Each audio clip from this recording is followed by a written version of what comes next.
Mercredi, le 15 octobre, on est en direct. Aujourd'hui à l'émission, on reçoit le fabuleux Mortimer de la série Empathie qu'on a tous aimé. On vous dit comment surmonter vos peurs. On vous dévoile qui gagne, c'est peut-être en studio, un salaire de 1,4 milliard de dollars. On vous montre la dernière culotte à la mode et on vous donne accès à la recette du succès des émissions de cuisine. Bienvenue, on va se le dire.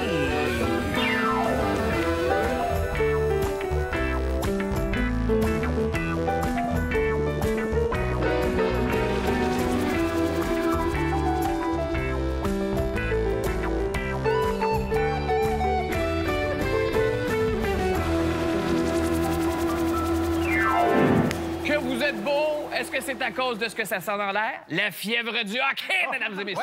Ouais. Non, mais mon Dieu, vous n'êtes pas excité plus que ça? Non, mais on est très... Ah! Oui, la oui! on a nos chaises de parterre, on est prêt pour le défilé. Tout ça! Parce que là, c'était le premier match à domicile du Canadien hier. Je sais pas. On a quelqu'un ici qui l'écoutait de façon rentable. Oui. Très Pierre-Yves McSweenesque, ça. Moi, je regarde le compte du Canadien sur les réseaux sociaux, puis donne juste les vidéos des buts. Donc, j'optimise, je vois pas les mauvais buts, je vois juste les bons buts. C'est tout? C'est tout? Je fais pareil aussi. Ouais, c'est futé. Ouais. Ben voyons! Mais c'est d'ailleurs un des problèmes du sport professionnel présentement. Chez des 18-35, je trouve ça trop long, s'installer là pour écouter quelque chose. 18-35. Hey, Ah, on a ouais. dit que c'est pas Pierre-Yves McSweenesque. Hey, non, mais pas avec ça, c'est que les 18-35 sont habitués d'avoir tous les jeux spectaculaires. Ouais. Ben c'est En ça. rafale, alors que nous, on avait les VHS qu'on enregistrait, on regardait le but de Stéphane Richer en reprise. Comme on Elvis reculait, Gratton avec ses expos. La passe Exact. de Phil Et Thibodeau, là, exact. mais quand même, la foule qui était sur place, contrairement à Pierre-Yves McSween, était en délire, mesdames et messieurs. Super beau match, mais le moment qui a volé le show, c'est celui-là. Le numéro 76, number 76, Zachary Bolduc.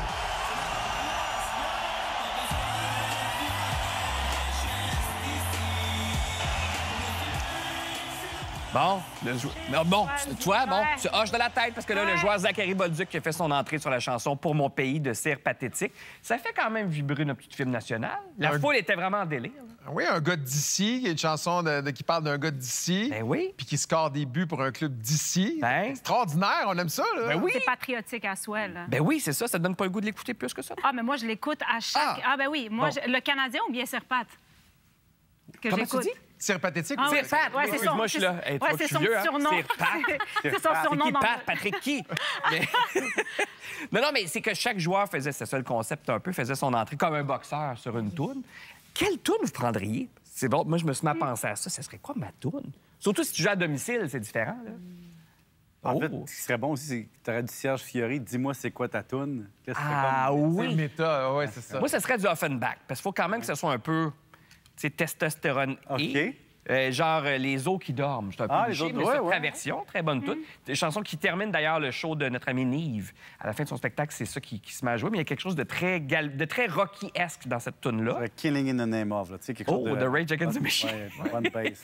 J'aurais Peux-tu nous au chanter? Québec, c'est, j'aurais aimé ça, quelque chose. Ah, t'es au Québec, ici. Au Québec, c'est Ben oui. Ça peut être bon. hein.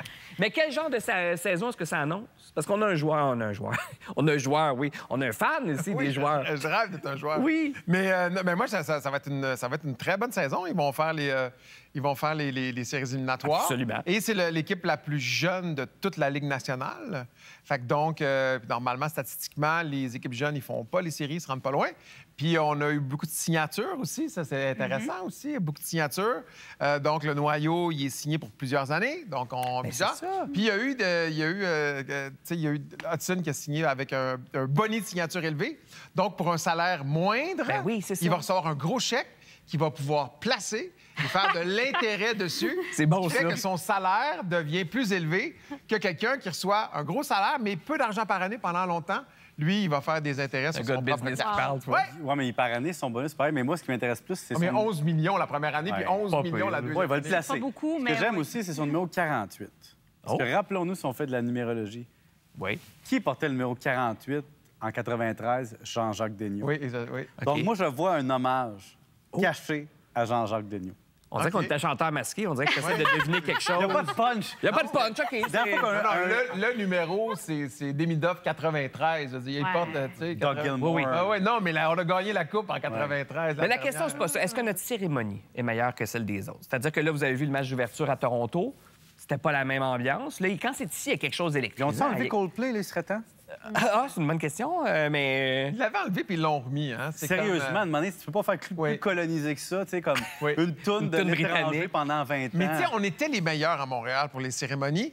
Après ça, est arrivés les Golden Knights de Las Vegas, Oui. qui étaient absolument c'est un show impossible à... C'était oui. impossible. Puis là, Non, je pense qu'on s'est reforcé. Là, maintenant. On est très bruyants. Tu sais, même pendant les séries, ils mettaient les décibels, comme quoi on boostait les Oui. décibels. Là. Puis hier, apparemment, c'était une ambiance de série éliminatoire. Oui. Là. Fait que je vois- pense qu'on tu est vois- imbattable. Ah, ouais. Tu vas au Centre Bell puis tu montes ton Apple Watch te parle. Elle dit, ça fait longtemps que vous êtes exposé trop longtemps à ça, vous pourriez devenir À du bruit. C'est vrai. Non, mais Marianne Saint-Gelais, est-ce qu'à l'époque où tu faisais du sport de très, très haut niveau, est-ce que c'était ça quand tu performais à Montréal avec quelque chose de différent? Ben oui, mais tu sais, c'est pas... T'étais la fille de la place en Oui, plus. mais en même, je veux dire, c'est pas les mêmes foules qu'il y a au Centre Bell. là. Je Non, veux mais dire, des j'aurais fois. adoré avoir des foules comme ça là, pour d'autres sports, là, mais...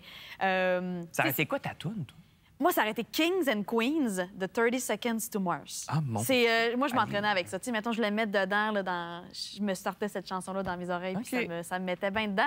Mais c'est vrai qu'il y a vraiment une énergie là, folle là, quand tu es à la maison. Ben, c'est ça. ton public, c'est tes fans. On dirait que ça monte un peu le cran. Là. Il y a quelque OK. chose de bon là-dedans. Demain, on a Dave Morissette qui sera ici en studio, donc on risque de reparler un petit peu du Canadien, mais je pense qu'on va lui demander de nous convaincre d'écouter la saison. Pour un gars comme moi qui est plus qu'un néophyte, là. Mais c'est rendu Mais top tu sais- aussi de suivre parce que, tu sais, ils sont sur 2 chaînes, tu sais jamais c'est laquelle, c'est ça. ça coûte un peu, fait que Il va en avoir encore Instagram... plus de ça. Il va en avoir encore plus. Ah, ben ouais. Pas fini, ça n'est que le début. Ah là là. Autre grosse nouvelle, on a peut-être trouvé, il était temps, là, la clé pour rétablir la paix dans le monde. C'était assez simple, c'est pas Donald Trump, c'est la nourriture, mesdames et messieurs, parce qu'il y a une étude menée par les universités de Birmingham et de Munich qui dit que la consommation fréquente et variée de cuisine internationale, donc étrangère, ça rend les gens moins racistes. Pourquoi? Oui.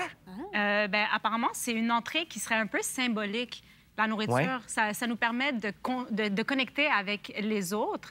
Et cette étude-là, elle a montré que ça a été mené sur plus de 1000 Britanniques, adultes britanniques blancs. OK. Et ça a prouvé qu'il y avait une corrélation entre leur attitude envers les immigrants et mesurer... Ben, en fait, c'est pour mesurer ça. Et ensuite, on était capable de montrer que la nourriture, c'est une façon d'adoucir et de se rapprocher des autres. Moi, depuis que j'ai lu ça, je vous avoue que je traîne un shawarma sur ma banquette arrière. Au cas où la police m'arrête. Oui, Tu es en train d'en Non, couper, c'est ça, tout le temps, monsieur l'agent. mais tu as raison qu'il y a quelque chose dans, tu sais, de l'ouverture vers là, parce qu'il y a la curiosité aussi qui vient avec oui, bien essayer sûr. quelque chose. Des fois, c'est d'autres textures, d'autres aliments, même qu'on n'a pas ici nécessairement. Bon, mais tu n'as pas le choix de faire un pas vers l'autre parce que tu es dans la curiosité. Absolument, C'est un peu ça l'idée. Oui, puis plus on est ouvert à goûter, plus on est ouvert à apprendre sur les autres. Puis je trouve que déjà, la nourriture, c'est très rassembleur. Donc moi, C'est ça m'a pas surpris, en fait, cette étude-là. C'est peut-être un peu gros de dire la paix dans le monde, ça va ramener ça, mais il y a quelque chose de simpliste, mais il y a quand même un début de solution, je trouve, dans le... Moi, c'est drôle, ça m'a rappelé, à un moment donné, il y a un restaurant de Jubilon dans le quartier chinois, là, quand on descend la rue Saint-Denis, puis il y a, sur l'heure du midi, c'est des dim sum. Alors, mais c'est Oui. tu sais, le dim sum au chariot. Alors, il se promène, puis là, il t'amène des dim sum, puis là, tu choisis, puis il écrit ça sur ta facture. Oui. etc. Puis, à un moment donné, moi, je suis là, puis je veux commander quelque chose, puis là, elle me regarde, mais comme « no like ». No like, t'aimeras pas ça. tu sais. Ah ouais? Je suis comme, moi, j'ai envie comme no like. Là, elle me regarde vraiment, là, blanc québécois de souche. Je fais comme, Ouais, c'est no like, no like. Et j'en ai pris, et je me souviens plus c'était quoi, mais no Tu like. liké? T'as-tu Non, un autre like?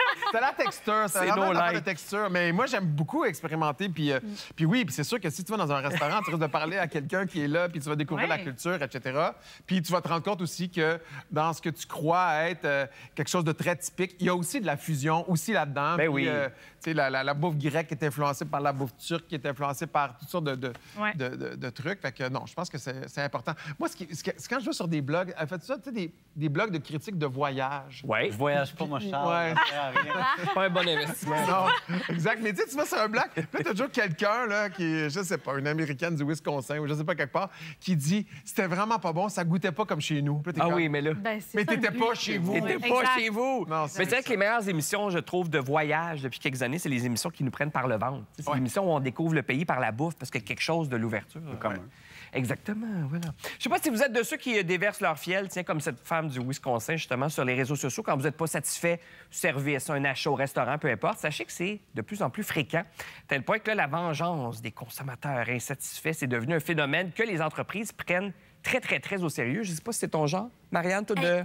Absolument pas. Hein, tu fais Absolument pas ça? Ah non, puis, tu sais, moi, je pars toujours dans l'optique que, tu sais, les gens sont bien intentionnés puis qu'ils font leur Ouais. possible, tu sais. Fait que, tu sais, mettons, je vais au restaurant puis ça se passe pas comme je veux, ben je me dis, je pense pas que la personne, son objectif, c'était que je passe un mauvais moment. Fait que, tu sais, j'essaie de pas ramener ça, dans le fond, à mon expérience, là. Fait que, puis j'ai pas ça dedans de moi. Je suis pas quelqu'un qui se venge dans la Non, mais un vie, petit là. commentaire, là. Ah, moi, j'aime Non, ça. ah non, jamais. À la fin, tu veux Absolument pas pas. prévenir le prochain? Moi, je suis plus du genre à le dire. Fait que, tu sais, si, mettons, j'ai demandé un verre d'eau, puis ça fait 3 fois qu'elle n'est pas venue, ben quand Ouais. elle va venir, au lieu d'aller l'écrire le soir sur le chose, je vais lui dire, Ouais. je t'avais demandé de l'eau, est-ce que ça s'en vient bientôt? Tu sais? Ouais, Mais je suis comme ça Je vais aussi. pas me revenger par après, puis je vais m'en aller, puis je vais pas nécessairement donner une mauvaise note parce que je me dis, j'ai même pas donné une chance de se rattraper. Tu sais, si j'aurais Mais pu- resto, c'est peut-être pas. Moi, c'est plus quand ce sont des grosses entreprises. Puis je me sens comme consommateur complètement impuissant. J'ai l'impression que c'est ma seule petite vengeance. Puis des fois, ça fonctionne, ils te répondent, ils s'excusent ou peu importe. Là. Mais il faut quand même que tu saches qu'est-ce que tu veux créer. Il faut comme tu te fasses un plan de match. Pourquoi tu vas là? tu sais? Faut que tu saches quitter, parce que moi, je peux rien souligner. Le monde dit que je suis chiale si je souligne. Demandez, je l'ai à quelque part. J'ai dit une fois, mettons, excuse-moi, la slot, j'ai pas de glace dedans. Puis là, il y a eu un commentaire sur Internet comme quoi j'étais un mauvais client. C'est vrai? Eh oui, Gary tu sais, tu peux rien McSwain, faire. chiale sur Non, la je dis slot. rien. Oui, c'est Mais le point est intéressant, c'est que faut que tu détermines, est-ce que tu veux avoir vengeance ou réparation? Ben, c'est ça. Si tu veux avoir vengeance, là, tu peux faire mal à l'entreprise, mais tu n'auras pas réparation. Si tu veux avoir réparation, il faut que tu sois constructif puis que tu démontres assez ton bon côté pour être capable, après ça, d'avoir réparation, de le souligner. J'ai eu réparation récemment, moi. Oh! Je suis allé sur Internet puis j'ai expliqué que l'Agence du revenu du Canada prenait beaucoup de temps à traiter les dossiers fiscaux. Oh, Et finalement, la semaine passée, mon dossier fiscal a été traité. c'est vrai? Des mois en retard. C'est ça parce que t'es Pierre-Yves McSwain. Ouais, Ça veut dire c'est que ça. t'es un influenceur. Mais non, ils l'ont fait finance. parce qu'il était rendu à moi, mais je me suis quand même Rendu plaint. à M. C'est rare Oui. que je fais ça, mais je me suis plaint sur Internet à dire que ça n'a pas de sens. Il y a des gens qui attendent un peu leur argent. Qu'est-ce qu'ils font quand ils attendent après ça pour payer leur épicerie parce que c'est de l'impôt payé en trop? Donc, Ouais. la Mais- RSC a un gros problème. Mais il faut aussi dire les choses au fur et à mesure. Il y a dans le livre Le Code Québec de Jean-Marc Léger, Oui. que j'invite à tout le monde à lire, c'est bien Tu as intéressant. produit l'émission. Oui, oui, c'est vrai. Mais j'oublie. Mais là-dedans, il y a un bout qui est vraiment intéressant où il dit qu'au Québec, les gens ne se plaignent pas. Non. Comme Marianne, tu viens de dire, les gens, généralement, font pas ça. Ils font juste chialer, puis ils sont là, ah oui, c'est pas super bon. Êtes-vous content? Ah oui, c'est super. Puis là, comme un après ça, réflexe ils qu'on a partent, pas. ils ne reviennent plus. Ouais. Puis il y a beaucoup d'entreprises, alors qu'en Ontario, les gens, ils se plaignent immédiatement. Fait que les compagnies s'ajustent au fur et à mesure. Alors que là, ils font comme, comment ça que notre clientèle a baissé de 20-30 On est hypocrite, en 3 finalement, mois? parce qu'on n'est pas gay. Ben, on a peur de la chicane, on veut Ouais. pas le dire, On veut pas on déplaire. n'aime pas ça, on veut pas déplaire. Donc, on va passer pour quelqu'un de chialeux, Ouais. etc. Mais on ne revient plus. Fait que c'est ça, c'est un autre genre de façon. Fait que peut-être qu'on va se plaindre ensuite. C'est ça. Mais moi, j'aime bien lire ces commentaires-là. Tu sais, comme toutes les critiques d'objets qu'on achète, de vêtements ou de restaurants. Je laisse pas de commentaires, mais j'aime bien m'y fier. Ouais. Donc, c'est On a toujours nécessaire. peur aussi des fausses critiques de compétiteurs qui vont là-dessus ou des robots Ah. qui écrivent des trucs. C'est ça, Ah, mais ou on c'est les le reconnaît. propre. Ça fait Ouais. un peu bot. Ça fait un peu robot, non? Je sais pas. Moi, j'ai peur avec l'intelligence artificielle qu'on Des se fois, mette ouais. on saura plus qu'est-ce qui est un vrai Dis, est-ce que c'est, commentaire. mettons, l'hôtel en C'est question vrai. que tu es en train de tu sais, Ouais. tu veux voir les critiques? Est-ce que c'est l'hôtel lui-même qui a écrit avec un autre pseudonyme la critique du dithyrambique? tu sais? Incroyable. Plus bel hôtel que j'ai vu de ma vie. Ah, mais j'ai jamais pensé à ça. Mais des fois, tu vois 5 étoiles, tu cliques, il y a comme 3 commentaires. Ça, c'est étrange. Ouais. Là, faut que tu OK, te poses des questions. j'ai un voyage annulé à la pause. Et là, on parle à doigt. C'est toi qui as attiré notre attention sur le dernier sujet avant d'aller à la pause. Moi, ça me titille un peu, ces affaires-là, parce qu'on sait que les gens, il y en a qui aiment se montrer, expérimenter toutes sortes d'affaires en ligne pour les clics et tout ça. Puis là, j'ai l'impression qu'on pousse ça plus loin. Une internaute sur Twitch, donc, qui, pendant... Combien de temps ça a duré? 10 heures. 10 heures de temps à coucher en direct Oui. sur Twitch. Et là, elle a filmé ça. Épelaire. Pourquoi? Qu'est-ce qui... Donc, c'est vraiment l'intégrale, si on veut, de l'accouchement. Moi, je pense, tu sais, pour être sur les réseaux, pour faire beaucoup de contenu Ouais. Internet, je pense que pour ce qui est de ceux qui font de la diffusion, c'est comme ça devient comme une famille un peu. Donc, c'est comme si elle donnait ça à tous ceux qui la suivent depuis très longtemps. On parle de 30 000 personnes qui étaient restées connectées et qui ont regardé ça sur la période de 10 heures. Mais moi, je me posais la question, j'étais comme, elle est où la limite de Twitch?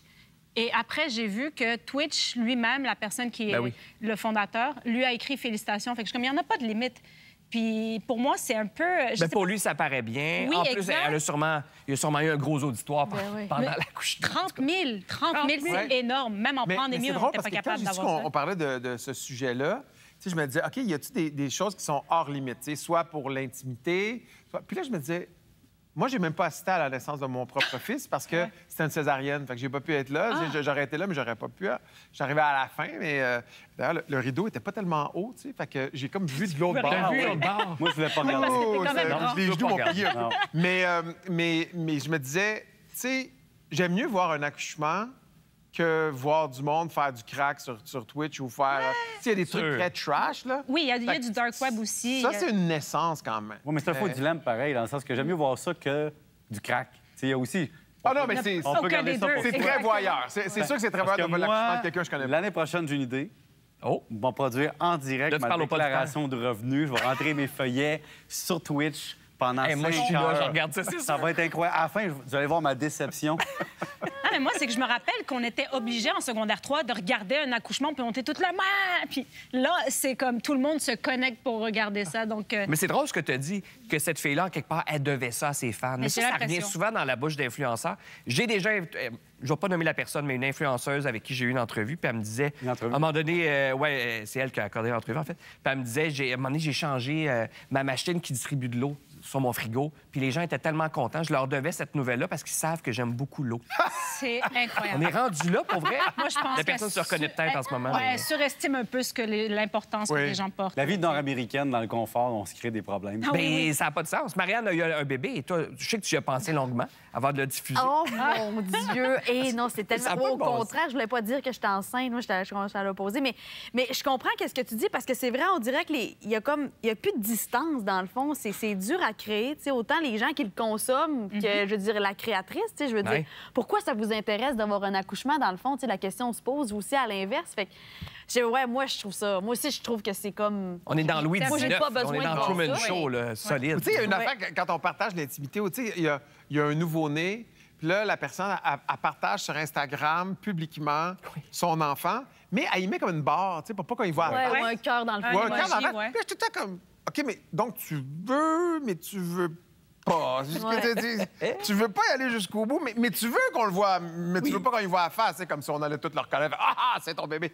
Mais, fait que ça, j'ai toujours... C'est pour protéger son identité numérique, ce que Ouais. je peux comprendre, mais en même temps, son but, c'est de faire parler d'elle. puis C'est un peu Ouais, ouais, non, ça hypocrite. fonctionnait. Mais je suis curieux, le producteur télé qui... Je sais pas à quel point tu vas dans des marchés, tu sais, Ouais. les émissions et tout ça, mais est-ce que le web est en train de déborder? Est-ce qu'on voit ce genre d'affaires-là s'en venir en télé? Parce que là, on voit que le compétiteur à l'autre bord nous montre ces affaires-là. Il faut qu'en Au télé, on suive. Japon, hein? Moi, oui, mais je pense que des fois, on a cette idée-là de hiérarchie. Tu sais, on fait une hiérarchie, on dit, ah, ça commence par le web, ça va finir Ouais. à la télé. Mais je pense qu'il y a des affaires qui sont des affaires de web, il y a des Ouais. affaires qui sont des affaires de Ouais. télé. Je pense qu'on additionne des choses. On va pas comme ça devient. Tu sais, éventuellement, là, peut-être que les zones hertziennes, tu sais, il y en aura plus. Puis Ça va être un tout canal. va être sur des applications complètes. là. Mais c'est ça. Je pense qu'il y a des choses. Puis, tu sais, on dit à 30 000, c'est beaucoup de monde, mais à la quantité de monde qui sont sur Twitch, c'est infini. absolument C'est rien. absolument C'est rien. vrai. là, tu sais, C'est mais vrai. c'est beaucoup de monde en même temps. Oui, c'est ça. Un sujet qui va te parler, Marianne, après la pause. On essaie de comprendre pourquoi les athlètes ont des salaires aussi élevés. Pas parce qu'ils ne méritent pas, mais... Quoi, ça? Patine bien. Oui. Moi, je... Non, là, c'est pas rapport.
Cristiano Ronaldo, ça vous dit quelque chose? C'est officiellement le premier milliardaire du soccer. La semaine dernière, on a appris que la fortune du joueur est maintenant estimée à 1,4 milliard de dollars américains. Ce sont ses actifs. Cela étant dit, on ne parle pas juste de ses salaires comme joueur.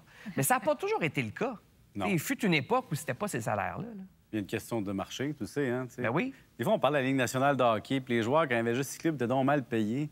Il n'y avait pas de commanditaire. Il y avait 6... C'était une ligue de garage, là. Oui, tu as raison. C'était ça que c'était, tu sais. Donc, c'est proportionnel au marché maintenant. C'est un des rares sports, une rare d'activité qui est en direct, hein, des producteurs de télévision. Ça vend en direct encore, donc c'est payant. Donc, c'est pour ça qu'on les paye cher. Puis ils sont rares. Hein? Et non seulement, là, c'est quelque chose qui ne se consomme pas après, pas vraiment, donc les pubs. Mais lui a aussi fait partie de cette vague-là qui est allé jouer en Arabie Saoudite aussi, là, Ouais. le phénomène du sports washing. Là, Mais, avec ouais. Il est beau, hein, ça aide T'sais, aussi. puis, hein. ouais, C'est un voilà. nom qui vend. Là, Ouais. du moment, Al-Nasser, là, ce chandail-là, il n'aurait jamais vendu autant qu'avec le nom de Ronaldo dessus. Donc, c'est sûr que ça fait du sens que. C'est pour ça que les clubs milliardaires- aussi, ils sortent d'autres chandails, puis Ah, ils sortent, c'est une c'est sans business arrêt. de couleurs, etc., parce Ouais. qu'ils se mettent en revendre. Ouais. Puis ils deviennent investisseurs maintenant, les joueurs aussi, contrairement à avant. Ouais. Ils gagnent un salaire. Le salaire, c'est la mise de fonds pour devenir un empire. Donc, il y a ça aussi. Ils ont des redevances sur les choses vendues. Tu sais, Michael Jordan, dans le fond, il a commencé ça. C'est un peu le premier, donc, avec les Air Jordan, avec tous les produits dérivés. Dans nos logos, Naomi Klein disait que c'était un des premiers à avoir créé... Tu sais, l'univers du brand est comme né là, hein, l'important. Et oui, il y a une redevance, puis dans le film, le montre que sa mère a négocié. Puis... Oui, c'est donc, vrai. effectivement, Michael Jordan a fait beaucoup d'argent avec les souliers puis Nike parce qu'il y a des parts de l'entreprise. Donc, Mais je regarde, j'ai les chiffres juste pour vous montrer ça, là, les revenus sportifs, OK, ça a bondi de 67 en 3 ans. C'est quand même beaucoup. Fait que c'est ça qui explique ça aussi. On veut juste suivre le marché. Tout est plus gros, bien, les joueurs ont leur part du gâteau. C'est un peu les ça. contrats de TV sont plus gros. Tu sais, là, il n'y a pas... il y avait, c'est qui, le boxeur qui gagnait les pay-per-view? Là, il était payé pour les vues quand il y avait le match McGregor? de boxe. Oui, Non, Floyd Mayweather. Ah, Mayweather. Oui, Floyd Mayweather n'était pas vendable parce qu'il y avait un passé louche, disons un passé plus difficile. Et donc, lui, c'était 100 des revenus de ses performances sportives en direct, alors que un Ronaldo va aller chercher de la commandite. Là. Oui, mais Ronaldo a aussi des hôtels, comme des parfums. CR7, là, c'est la marque de boxeur. c'est un empire. Exactement. C'est un Kim Exactement. Kardashian du soccer. Ouais. Mais Marianne, c'est à peu près ça que tu faisais Aïe, par aïe, année quand tu faisais. Non, mais il y a quand même toujours eu cette disparité-là. 11e, ça Oui, c'est ça. je suis payée. C'est dommage, on n'a pas vu. Ben, je suis le top 10. 11e. Mais tu sais, ça a toujours existé, cette disparité-là Ben oui, entre c'est le- sport professionnel, sport amateur. Mais quand tu vois ça, ça reste quand même... Il n'y a pas des fois où tu te dis, Caroline, Bien, c'est sûr, tu sais, ça fait toujours un petit pincement au cœur, tu sais, surtout que... tu travaillais pas moins à Ben, l'époque. c'est ça l'affaire. C'est moi, j'ai eu des amis qui ont joué dans la LNH, puis tu sais, on n'avait pas du tout les mêmes étés, là, tu sais, je veux dire, ces joueurs-là jouaient au golf, alors que moi, je m'entraînais 11 mois par année, C'est ça. mais tu sais, fait que c'est sûr que, puis tu sais, le dévouement des parents non plus, tu sais, toute la mécanique derrière ça, tu sais, l'investissement de tout le monde est pareil, là, tu sais, jusqu'à temps qu'on se rende à un haut niveau. Fait que, tu sais, c'est correct parce que quand tu rentres dans le sport amateur, tu sais très bien à quoi t'attendre, là, dans le sens qu'on sait qu'on Ouais. a 2 vies puis on fait parce qu'on est passionné de sport. Mais tu sais, c'est certain que ça fait un pincement au cœur parce que tu dis.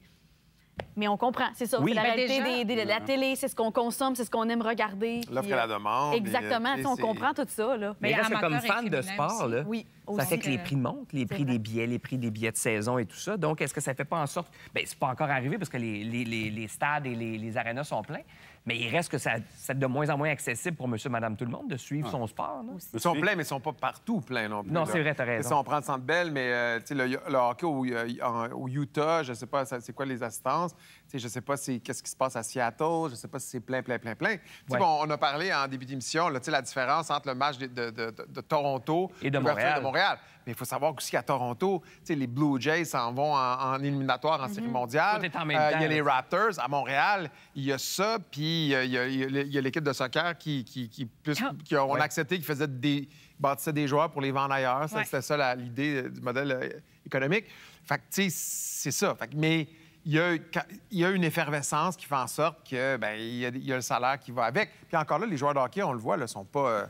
on est loin de pas ça, ça, là. là. Tu sais, C'est 11 une affaire de millions. business aussi, c'est dans le sens que c'est les entreprises qui achètent les billets dans les sports professionnels. C'est pas des particuliers qui disent « je vais me payer 20 000 de billets de saison ». C'est des entreprises qui dépensent puis donnent ça aux employés, aux clients, à la famille de quelqu'un qui a le billet. Donc, c'est Il y a ça aussi qu'il faut dire. Là. C'est fiscalement payé par les entreprises, les bons billets dans les centres comme ça. Mais il reste que l'augmentation des salaires des joueurs, là, les montants astronomiques qu'ils remportent, qui paie les frais de ça? Ça reste quand même le fan individuel lui-même. Là, Il n'est pas obligé, hein? Il n'est pas obligé, t'as raison. Ben, il y a beaucoup de contrats de télévision là-dedans. Oui, Il y a c'est beaucoup de... Tu sais, 11 milliards que Rogers a payé pour les droits de la LNH. Là, Seulement. tu sais, c'est 11 milliards. Là, tu sais, fait que, oui, il y a des billets à 350, 400 en bas, mais c'est beaucoup aussi les droits de télévision. La NFL, je veux dire, c'est pour ça qu'à Green Bay, ils ont une équipe, il y a un partage des revenus. Excuse-moi, moi, je suis actionnaire des Packers. Oui.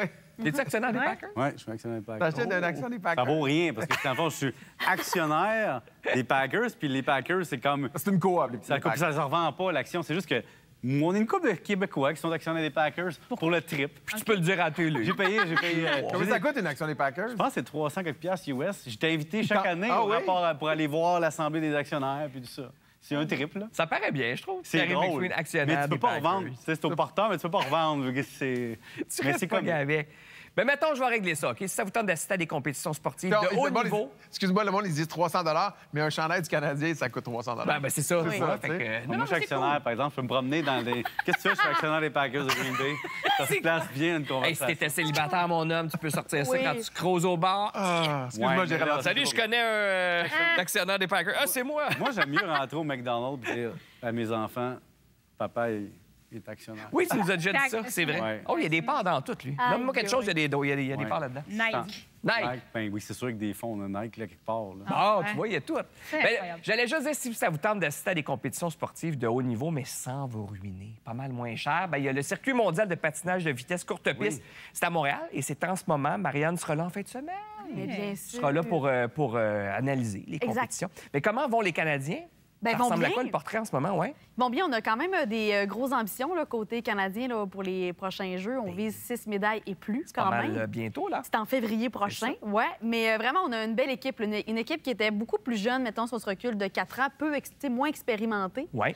Puis dans les derniers 4 ans, là, vraiment, on est allé chercher là, de la belle expérience. On voit ici Courtney Sarro qui a remporté 2 médailles d'or le week-end dernier, qui est vraiment très en forme. Côté masculin, William D'Angino, qui est vraiment une sensation, autant sur la glace que hors glace. OK, on est Fait que, hot, là, les Canadiens. Vraiment, honnêtement, on a vraiment des bonnes équipes qui sont très bons individuellement dans leur distance, mais aussi en équipe. T'sais, on a 3 distances d'équipe quand même aux Olympiques, puis on risque de faire des podiums dans Ouais. les 3. Alors, le courte-piste étant ce qu'il est, on sait, il y a beaucoup de choses qui peuvent arriver, mais il reste que si on s'arrête vraiment au talent des athlètes, là, on est vraiment On est là. on est dans les favoris. Est-ce que ouais, c'est ouais. encore Corée et États-Unis, comme on voit? Corée, Chine. Chine. On a, après ça, on a les Néerlandais aussi qui ont pris beaucoup en expérience. Puis après ça, ben, on a toujours des pions un petit peu partout de certains pays qui peuvent vraiment exploser. Là. Mais oui, la Corée, ça va toujours rester bien fort. Moi, j'ai une question vraiment fondamentale. Pourquoi on tourne toujours dans le même sens? Parce que c'est avantage du monde. Moi, je patine mieux de l'autre sens. Oh! En courte piste, je serais désavantagé. C'est vrai? Oui? Mais si tu as commencé, mettons, à 10 ans à tourner de ce Ah, bord-là. c'était- Oui, mais moi, j'ai tourné de bord. Non, mais tu sais, mettons, tu joues au baseball. T'es-tu désavantagé? Parce que tu tournes à gauche aussi. Droitier, non, mais la différence, c'est que quand tu tournes, il y a un pied, tu es toujours plus en équilibre que l'autre. Ouais. Donc, on tourne toujours comme ça. Pour qui a décidé ça? Je sais pas. C'est une bonne anti-horaire. Hein? question. Tu t'es jamais posé la question? Mais on on, fait ça, des on se la recherches, fait pour vrai. poser vraiment souvent, puis on l'a pas, la réponse. On a cherché, puis c'est la même chose, comme je te dis. On pourrait Au tirer à pile ou face, cycliste, ça. on tourne à gauche. Au baseball, on Mais tourne à il n'y a gauche. pas un corps qui est symétrique. Tu sais, moi, on penche tous Mais plus pire d'un que bord ça, que les l'autre. Moi, je patins, ils ont cours, une puis je le courbe, vois. hein? Ils ont une coupe dans leur patin. Non, mais oui, mais tu sais, honnêtement, tu sais, on est sur du 111 mètres. Fait que, tu sais, Ouais. l'inclinaison n'est pas assez importante pour que, tu sais, on crée des tu peux gros pas tourner dans problèmes. l'autre Tous les bord. sports de course, ça tourne à gauche. Tous les sports, oui. Le Kentucky oui, Derby, les la chevaux, piste, ça tourne à oui. gauche. Le Regarde en le Indy athlétisme. 500, ça tourne à gauche. Ouais, en la athlétisme, course de ouais. piste, ça Même tourne les à courses gauche. de chevaux. Le C'est vrai baseball, que ça tout le temps tourne à dans le même gauche. mot de Oui, c'est toujours à gauche. Tout ça pour revenir au point de départ. OK. J'ai un petit livre ici en passant. Je m'en sers pas beaucoup durant la saison à date, mais là, question pas si niaiseuse. On va essayer d'y répondre à un moment donné, mais pourquoi est-ce qu'on tourne toujours du même bord? Ça a dû commencer dans l'Antiquité. C'est puis sûr. une deuxième étape, je vais le dire, là, du championnat mondial. Ça se déroule donc de jeudi à dimanche à l'Arena Maurice Richard à Montréal. Tu seras sur place. Oui, c'est Tu seras sur certain. place. Oui. Et comme Marianne passe beaucoup de temps dans les arénas, surtout dans les jours qui s'en viennent, on a eu envie de lui faire tester un gadget. On teste souvent des affaires. C'est un réchauffement rechargeable. Hein? Et ça va jusqu'à... Moi, je trouve ça trop chaud. Ça va jusqu'à 65 degrés Celsius. Fait que, tu sais, tu mets ça dans tes mitaines, j'imagine, mais tu le testes durant l'émission, puis on s'en reparle tantôt. C'est en forme d'avocat. C'est en forme d'avocat, mais il doit en avoir d'autres Mais là, je vais le fruits. partir. La vie commence où la peur s'arrête. C'est beau, hein? C'est pas moi qui ai écrit ça, c'est Dominique Carpin. C'est son nouveau livre. Il s'en vient nous rejoindre après la pause. C'est vraiment cool.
On connaît son amour du plein air, sa passion pour les courses d'endurance, mais ce qu'on découvre dans son plus récent livre, c'est à quel point il avait peur de tout.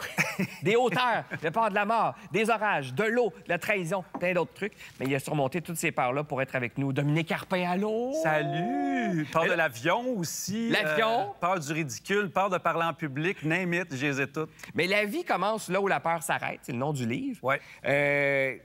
Comment t'as fait pour passer... Il y a eu comme un moment, là, mais tu sais, comment on fait pour passer à travers ses peurs?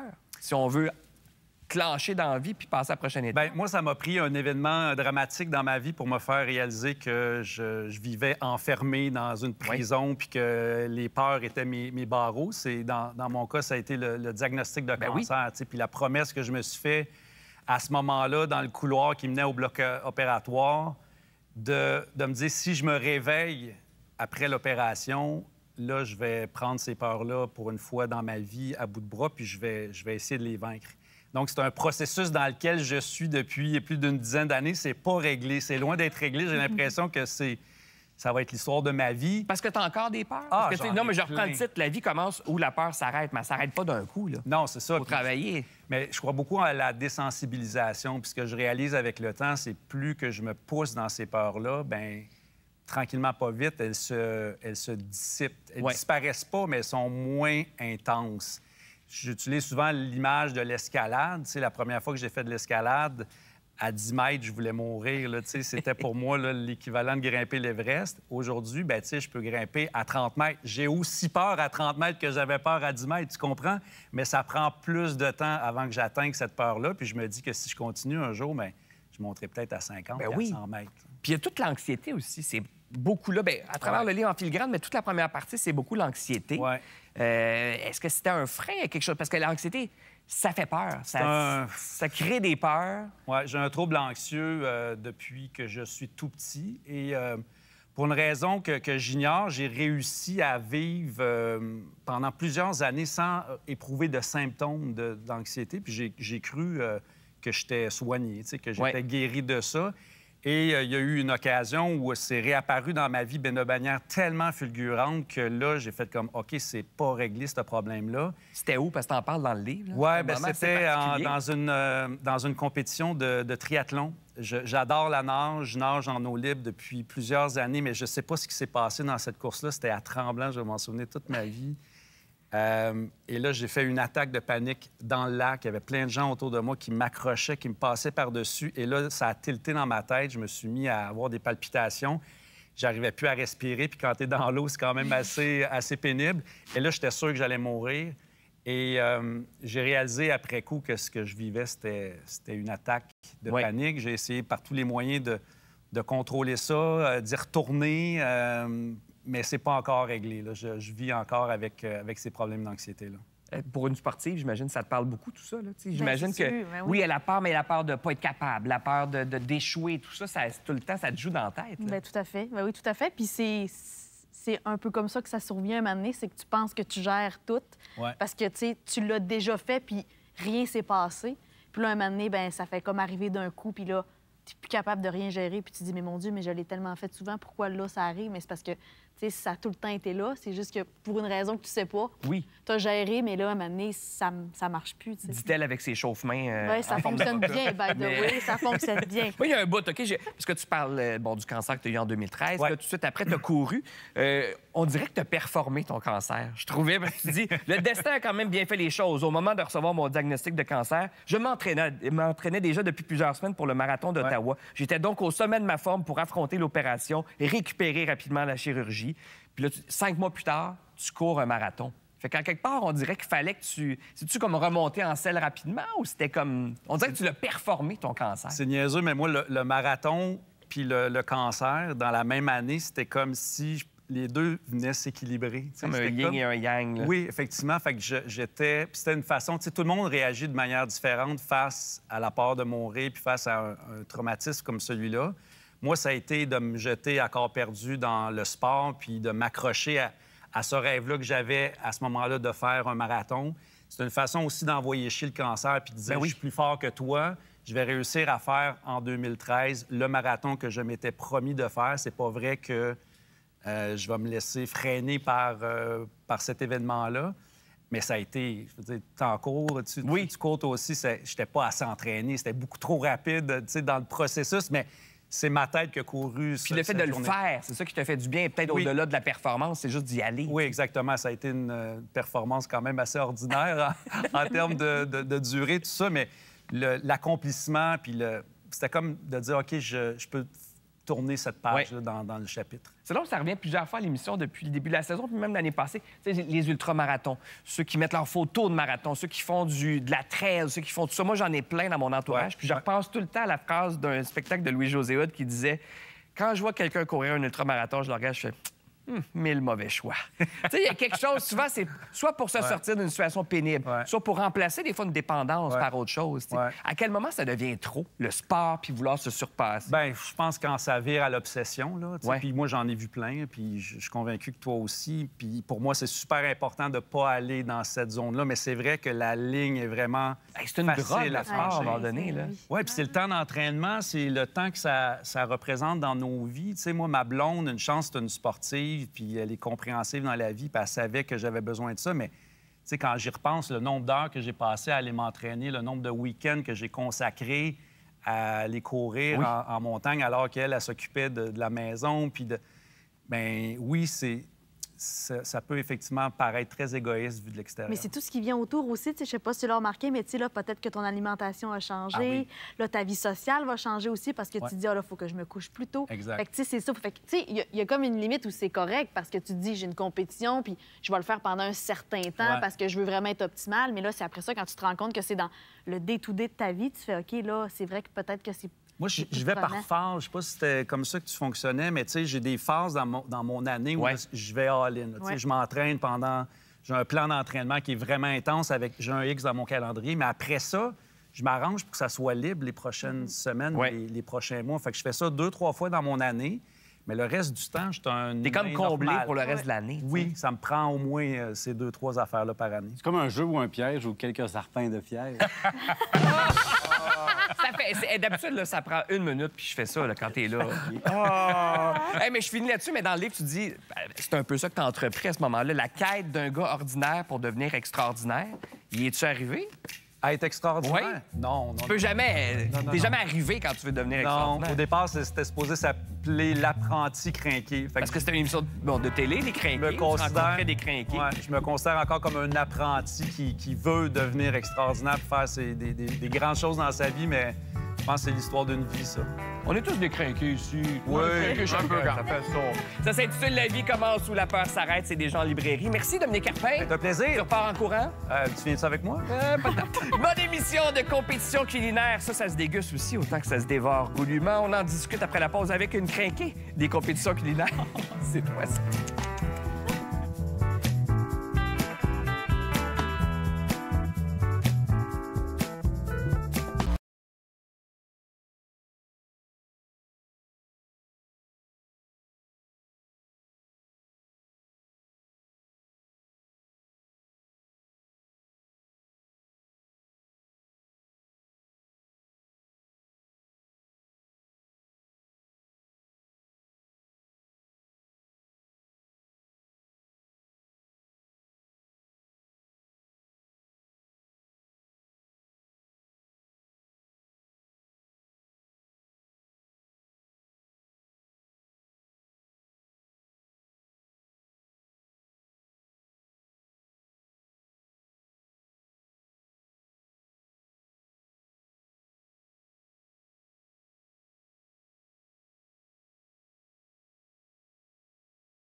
s'entend, tout le monde a sa drogue. Il y en a pour qui c'est le café, d'autres pour qui c'est la cigarette, les marathons, les ultramarathons. Pour Doua, oui, ce sont les compétitions culinaires. Et là, elle est loin d'être la seule. Il y en a comme une couple quand même depuis quelques années et on dirait qu'on se tanne pas. Pourquoi on se tanne pas? Pourquoi on aime autant ça? Honnêtement, moi, je regarde les chefs, MasterChef, tout seul. Oui. Pas des shows, on parle pas des shows de recettes, vraiment Non. les shows où il y a une compétition. Exactement. Les shows de compétition culinaire, pour moi, c'est l'équivalent d'un Maple Leaf Canadien de Montréal. Je regarde ça comme un sport. J'ai mes partis pris. J'aime ça voir les gens se dépasser. J'aime ça, en fait, regarder des choses que je connais pas, que je sais même pas moi-même cuisiner. Donc, je trouve que c'est très divertissant et c'est un divertissement qui est très sain. T'sais. Même si des Oui, fois, t'as raison. on les comprend, ils pensent à des affaires, ils vont les essayer sur place. Bon, T'apprends quelque chose aussi. oui. Donc, moi, j'adore ça. Je trouve qu'on en manque. J'en prendrais plus. J'ai regardé tout ce qui se passe en Australie, en Angleterre, au Québec, partout. Je trouve que ça nous en prend plus. Mais c'est comme... Même un souper presque parfait, ça Ah, fonctionne. j'adore ça.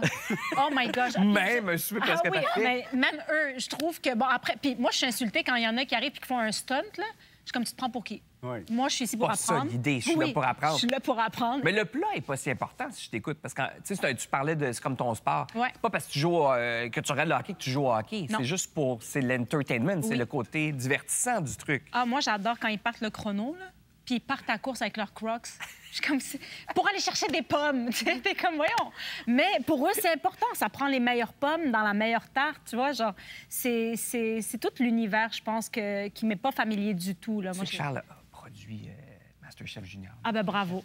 Mais qu'est-ce qui fait que ça fonctionne? C'est une bonne compétition culinaire. Pourquoi on aime ça? En fait, dans le format, quand on s'approche, c'est drôle parce que la bouffe, c'est la troisième affaire que tu as nommée.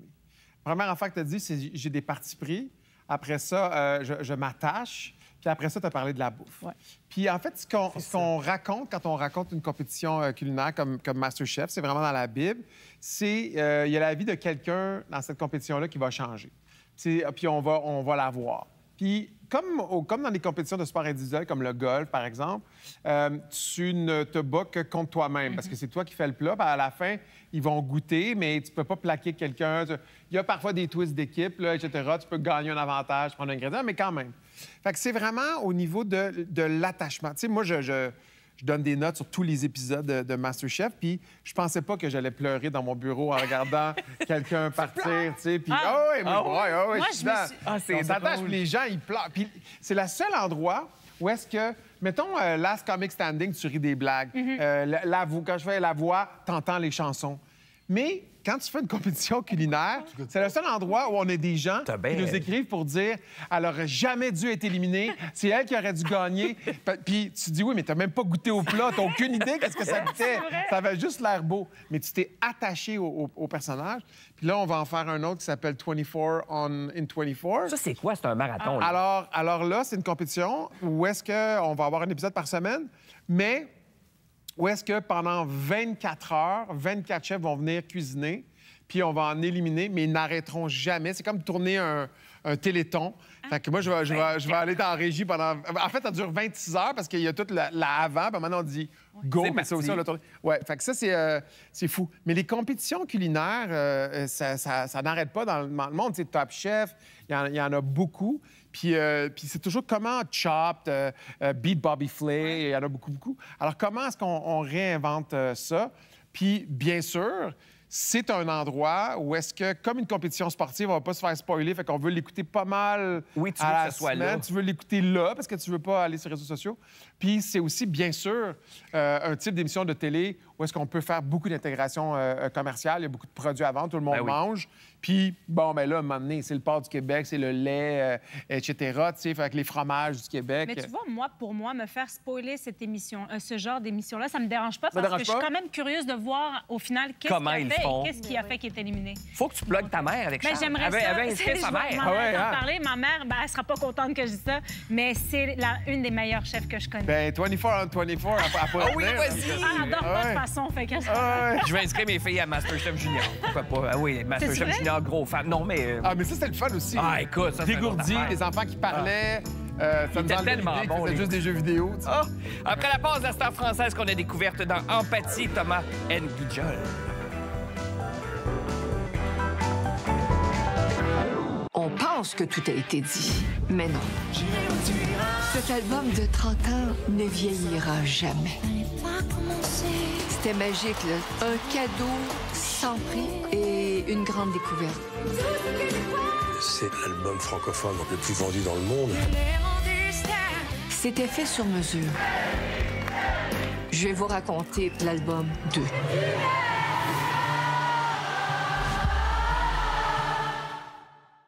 Sur un véhicule électrique, tout peut être quantifié.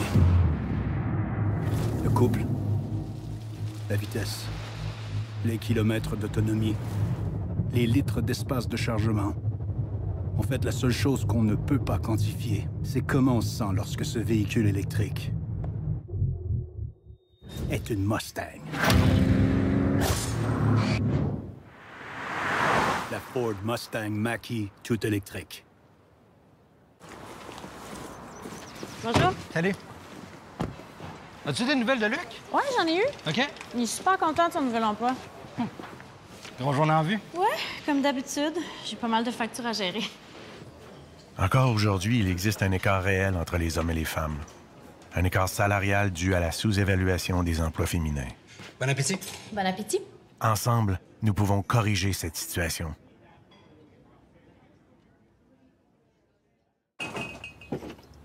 Antoine, t'as encore laissé juste le fond de la pinte. Puis tu vas encore aller en acheter, mon homme. OK.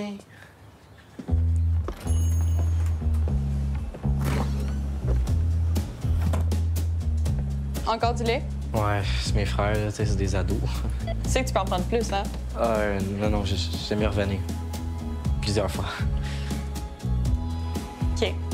J'aime ça. Le lait. Servez-vous-en. Le présent. Le futur un peu, mais le présent, il est plus important. Si tu vis bien ton présent, ton futur, il t'attend bien. Garder le patrimoine vivant, ça, c'est très important pour les générations futures. Que ça continue. Que plus tard, il y a des racines qui vont pousser de grandes arbres, de beaux arbres, avec de bonnes valeurs, qui vont rester. Bonne fête, ma chouette! Bonne fête,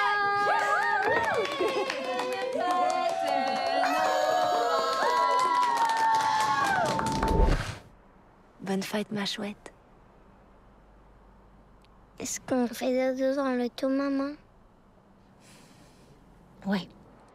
Mais c'est juste pour ce soir, OK?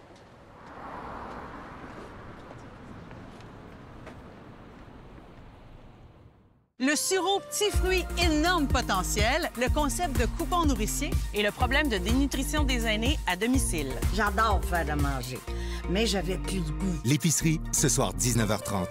Sur ICI Télé et sur ICI-tout.tv. Des questions originales, des défis inédits, une compétition enlevante. Chaque semaine, pour votre plus grand plaisir, les génies s'affrontent brillamment. Sans génie, jeudi 20h sur ICI Télé et sur ICI-tout.tv. Présenté par ETS.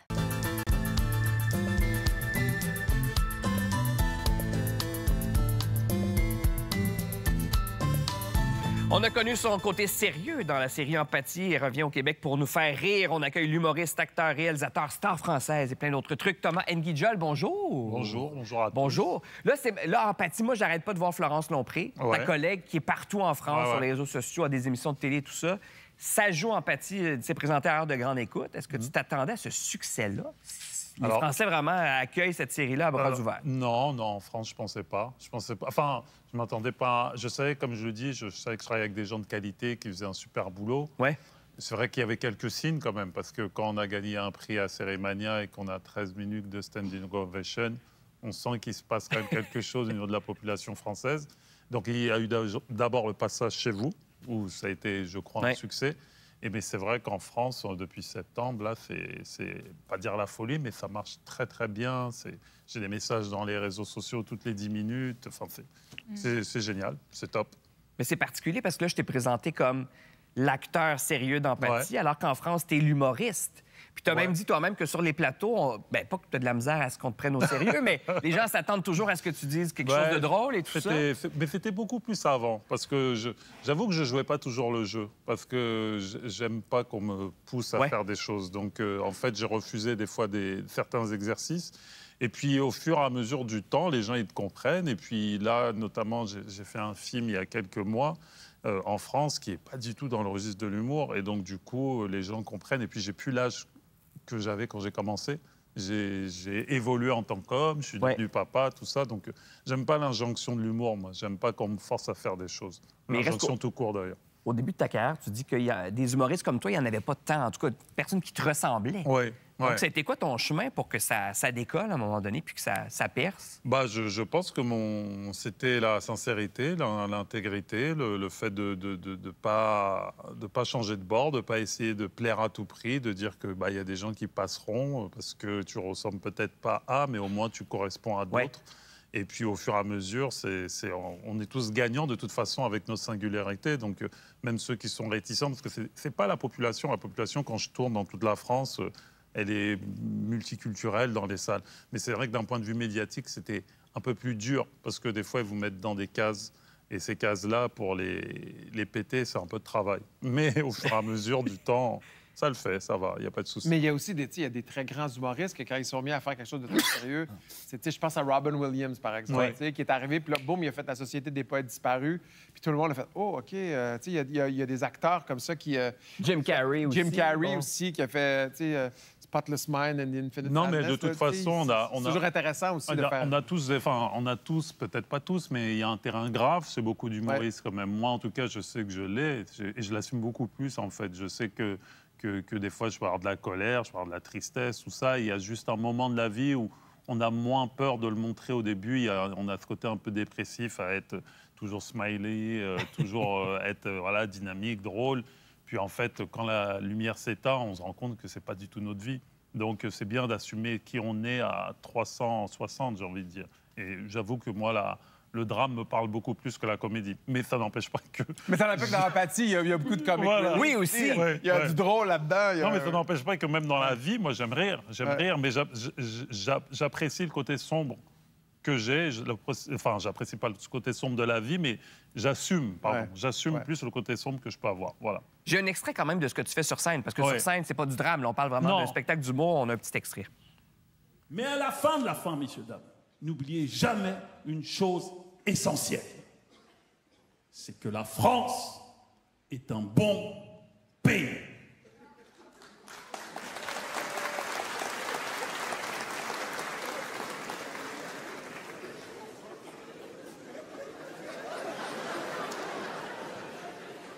Il n'y a pas de chute, hein?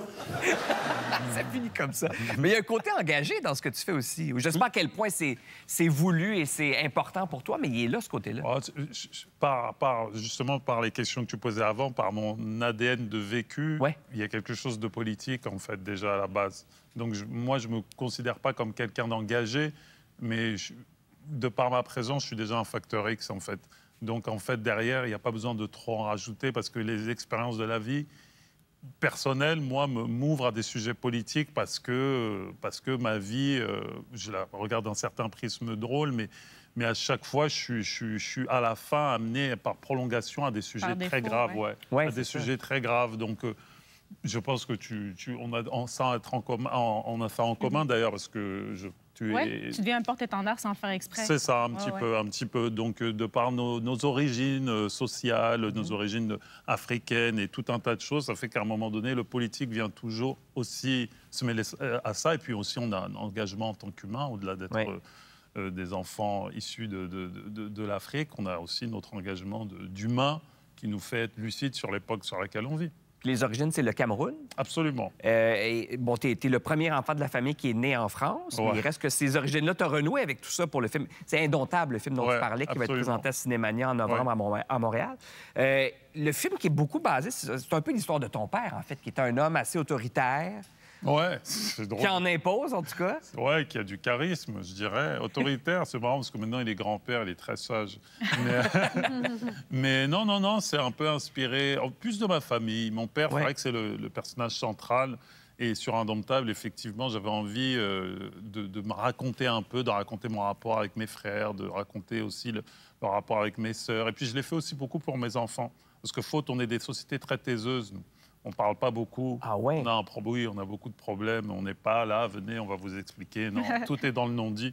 Donc, on est beaucoup dans ça. Et je me rends compte que moi-même, je refais ça des fois avec mes enfants. Pourtant, je sais qu'il ne faut pas le faire, mais il y a des moments où il n'y a plus de son, il n'y a plus d'image. Donc, en fait, je me suis dit, je veux quand même envoyer un message très tôt à mes enfants qui comprennent des choses et qui comprennent que ça vient de loin. Ce n'est pas papa, là, soudainement, qui est comme ça. C'est que papa a été formé à cette école qui est pas bonne du tout, mais qui travaille quand même.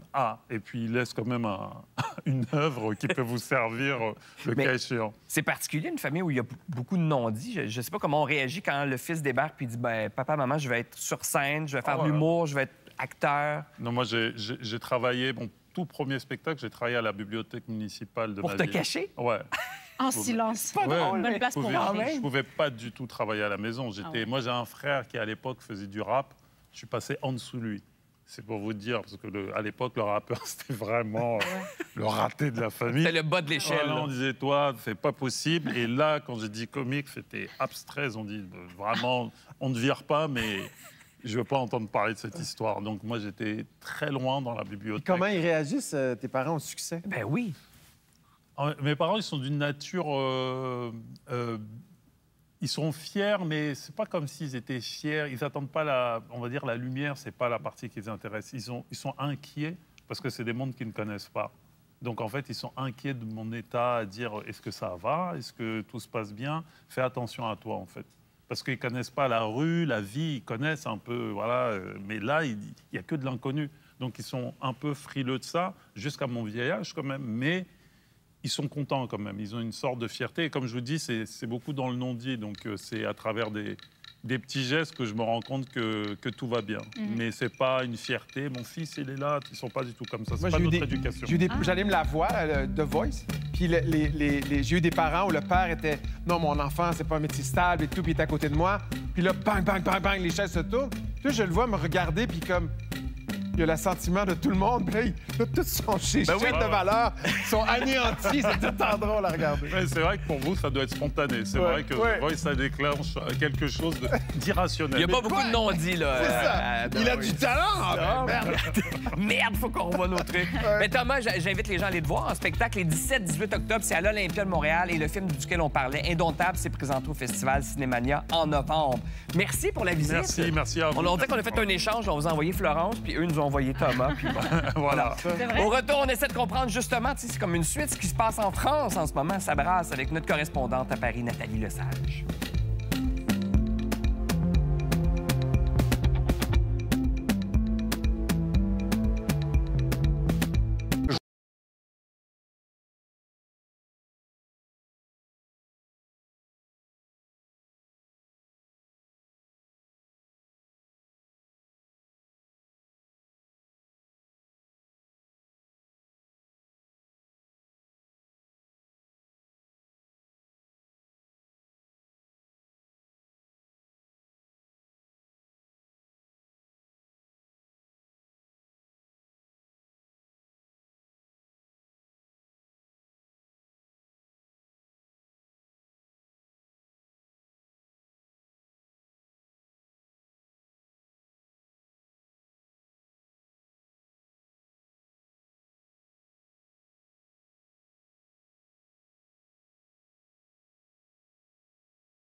ce moment, la France, oui, traverse une crise politique sans précédent qui, on va se le dire, est un petit peu difficile à suivre vu d'ici au Québec et au Canada. Donc, pour essayer d'y voir plus clair, on rejoint notre correspondante européenne, Nathalie Lesage. Bonjour! Allô, Nathalie, on est content de te parler. Puis surtout que là, il y a comme la tourmente là, en France. Qu'est-ce qui a mené à ça, à cette crise-là qu'on est en train de vivre là-bas? Oui, crise, c'est le bon mot. Bien, si tu permets, on va faire un petit voyage dans le temps. Puis là, ça va aller vite et c'est compliqué, donc on se lâche pas. On va faire un voyage dans le temps. 2022, Emmanuel Macron est élu, mais sans majorité. Donc, c'est compliqué pour gérer l'Assemblée. Sa première ministre de l'époque, Élisabeth Borne, fait passer au forceps la réforme très controversée de la réforme des retraites, tu sais, qui faisait passer la retraite de 62 à 64 ans. Ça a provoqué l'ire des Français qui ont manifesté dans la rue, chaos, manifestation, démission d'Élisabeth Borne, nouveau premier ministre. Et là, Emmanuel Macron a surpris tout le monde avec la dissolution de l'Assemblée. On ne comprend pas encore pourquoi. Et ça a mis de l'eau ça a mis du gaz sur le feu, disons, parce que ça a compliqué la chose. L'Assemblée est encore plus fragmentée, donc ingérable. Et c'est pour ça qu'on est rendu à 5 ou 6 premiers ministres. C'est compliqué. C'est ça, ça devient mêlant parce que la semaine dernière, on se disait, bon, là, on a tout vu, mais non, on n'avait pas tout vu. La Terre a comme tremblé. Donc, qu'est-ce qui s'est passé? Il y a eu comme une succession de faces tout d'un coup. Là, on voyait un premier ministre après l'autre. Un cataclysme là, ou un mauvais vaudeville, c'est pas sûr encore. Donc, le premier ministre, qui était Sébastien Lecornu, qui est en poste depuis 27 jours, a déposé son cabinet des ministres. Il a présenté son cabinet des ministres, mais qui a été refusé là, à l'unanimité parce que jugé trop près de la Macronie. Hein? Et donc, Macron, qui n'est pas majoritaire, n'est pas supposé vraiment avoir une majorité des ministres. Donc, l'Assemblée, les oppositions ont bien sûr refusé ce cabinet des ministres, si bien que 14 heures après l'avoir déposé, il a démissionné. Il a battu un record. C'est le gouvernement le plus bref de toute l'histoire de la France. Le record à battre, c'était 1 jour depuis 1924. Et là, le suspense était total. Mais qui va succéder à Sébastien Lecornu? Qui va prendre cette job-là, là, qui est comme hyper à risque, qui est quasiment plus que celle du Canadien de Montréal, c'est comment j'aime les analogies de hockey.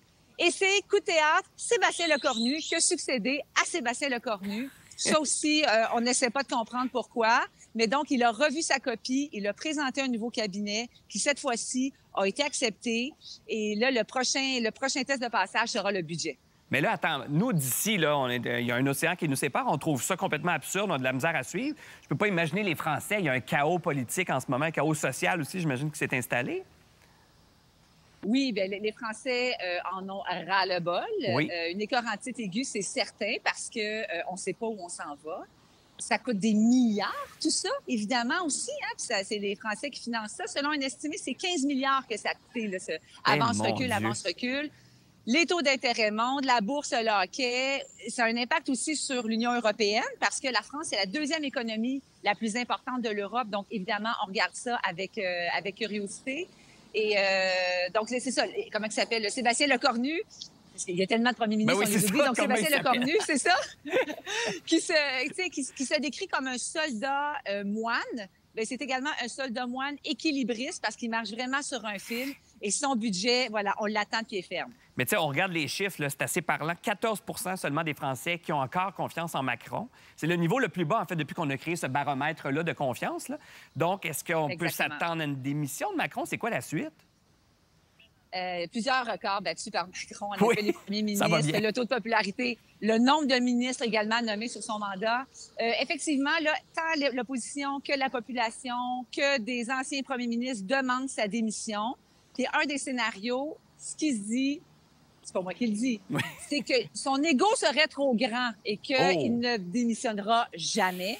Donc ça, c'est un des scénarios qui semble être écarté. Deuxième scénario, c'est que le budget et Lecornu sont censurés, donc une autre dissolution, donc on repart en élection. Troisième scénario qui semble se dessiner, parce que Lecornu a présenté hier, là, tous les jours il se passe quelque chose, a présenté hier les grandes lignes de son budget. Il a fait des concessions, ça semble apaiser l'opposition, donc il pourrait réussir à tirer son épingle du jeu, mais il y a une grande pression. Mais tous les jours, ça change, donc on attend, on regarde ça avec intérêt. On devrait se partir un pool, Nathalie. Il y aura combien de premiers ministres avant qu'on se reparle la prochaine fois? Moi, je dis 4. Mettons. OK, je vais mettre 3. Parce que là, il commence à manquer de candidats. Peut-être ça t'intéresse, Sébastien?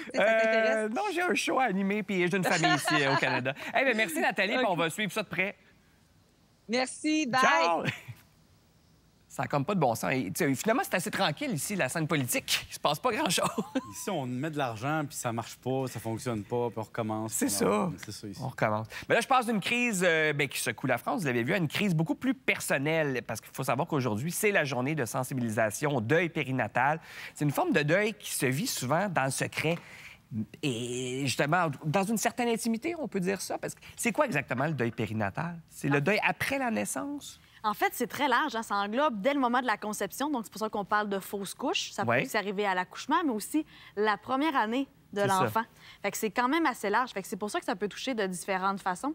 Puis, c'est un petit peu ça pourquoi j'agis à terme de marraine.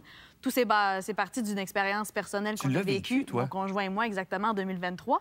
Puis, un peu à bout de ressources, de me dire, d'un peu sentir, bien sûr, la culpabilité, de dire comment ça que ça nous arrive, de perdre un peu cette espèce de rêve-là de fonder une famille d'un coup, puis de me rendre compte que finalement, j'aurais aimé ça en parler parce que chez nous, des fausses couches, il n'y en avait pas eu.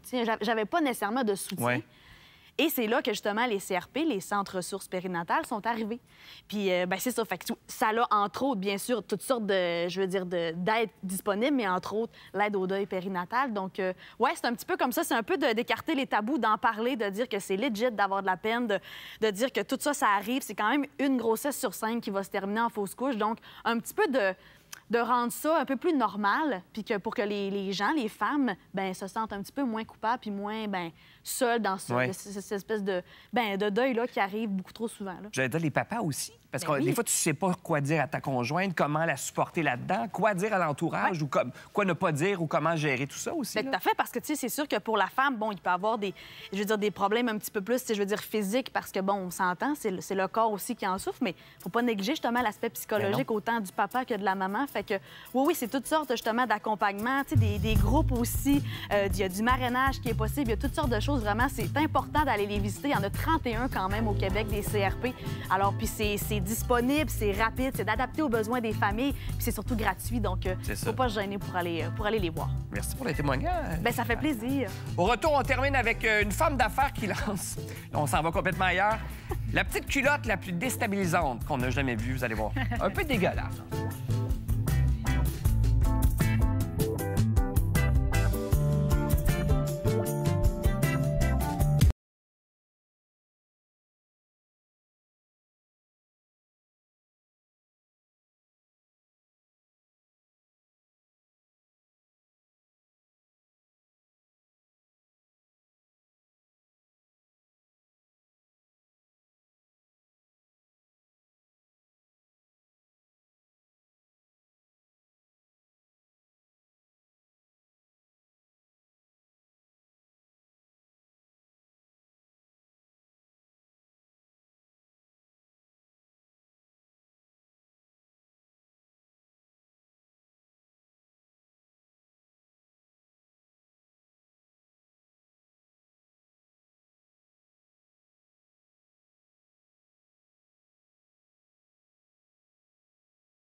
Bon, Marianne Saint-Gelais, on a commencé l'émission. On aime tester des affaires, nous, cette saison-ci. Et là, on t'a donné ça, des chauffe-mains pour quand tu passes beaucoup d'heures à l'aréna, entre autres. Mais c'est censé chauffer les mains, ça marche-tu? Ça fonctionne très bien pour chauffer les mains. On a 3 quand même niveaux d'intensité, puis c'est pas si pire. Sauf que, tu sais, côté pratique, tu sais, faut quand même qu'on les empoigne. Fait que, tu sais, mettons, aller pelleter avec ça, c'est pas possible. Oui. Non, mais tu sais, je veux dire, mettons, tu le fais pour une activité extérieure l'hiver, je peux rien faire. Tu peux même pas ouvrir la porte pour rentrer. Ben non, c'est ça. C'est pour ça que c'est fait de même, c'est pour faire l'avocat du diable. Quand bon, je l'ai vu venir, puis je l'ai laissé faire. Mais, fait que ça remplacera jamais les bons vieux, tu sais, bon, les hot shots et tout ça, là, mais les trucs qu'on met, les petites pochettes réchauffantes qu'on met dans les... Je suis d'accord, oui. C'est ça. Mais là, si vous avez envie de vous garrocher quand même dans un magasin pour mettre la main sur ça, les petits chauffe-mains de Marianne, c'est peut-être que vous avez le faux mot de la consommation. Ça, c'est quoi? C'est que tu as peur de manquer un article de choix. C'est absolument ça. Le faux mot, c'est le fear of missing out en anglais, qui est la peur de manquer quelque chose. Oui, mais là, c'est de la consommation. Et c'est de la consommation. Donc, on parle de tendances que tout le monde achète, qui se terminent finalement chez Village des Valeurs ou dans des friperies, mais que tu te poses la question, comme mettons les Laboubou, on se rappelle? Oui, on en a parlé ici. Est-ce que ça valait la peine? Est-ce que ça valait pas la peine? Donc, c'est ça. Moi, je suis victime de ça, je dois l'admettre. Le soir, c'est souvent le soir. Ça peut. Moi, mes journées sont longues. Je travaille le soir. C'est le jour où est-ce qu'il faut que je me parle. T'sais.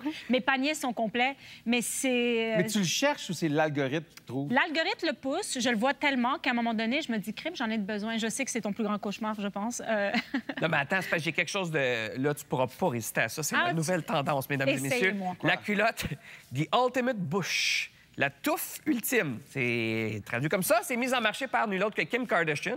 Ça traverse sa compagnie Skin et c'est une culotte en faux poêle. Et c'est disponible dans différentes teintes de poêle. Moi, je trouve ça dégueulasse. Ah, mais... Pourquoi t'es contre le poêle? Non, mais c'est...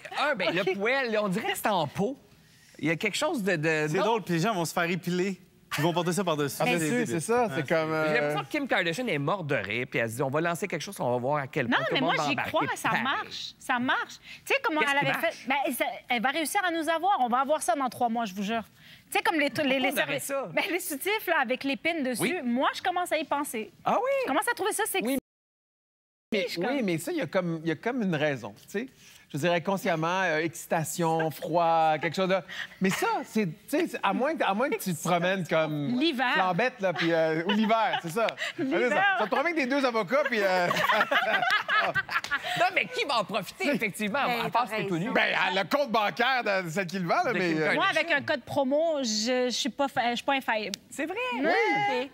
Mais peut-être pas le noir. Tu sais, là, j'en prends rien à personne, mais les gens... gremlin dans l'entrejambe. Ben oui, non, mais les compagnies jouent sur les sentiments et tout ça, là. C'est ça aussi, Le marketing va te dire, il en reste seulement 2. Il y a un rabais qui dure encore avec un compteur en haut, mais le compteur est toujours renouvelé. C'est vrai qu'il est toujours là, ce beau compteur-là. Ou quand tu mets quelque chose dans ton panier, l'algorithme fait en sorte qu'on va te le rappeler. Ben oui. Puis même, on va t'envoyer des messages. « Hey, t'es-tu certain? T'as pas complété ton achat? » Votre panier est toujours plein? Donc, on enregistre tout ce qu'on fait le temps qu'on passe sur un article quand on y retourne. Je suis capable de t'écouter. Je sais. Tu penses aux bobines? Non, mais moi, j'ai juste les bobines. C'est juste, tu prends ça, tu te le mets ses oreilles, puis t'es comme, oh, qu'est-ce que tu fumes Noël? Ce qui va arriver, c'est qu'ils vont porter dans des galas des robes transparentes avec pour montrer son ça? en dessous pour faire ça. C'est ça, ça va devenir... Impossible! Pas game de patiner avec ça.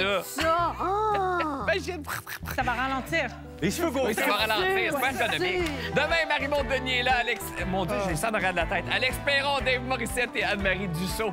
Et Minou. On dirait, j'ai vraiment bobette. Minou, Minou, c'est le cas de dire.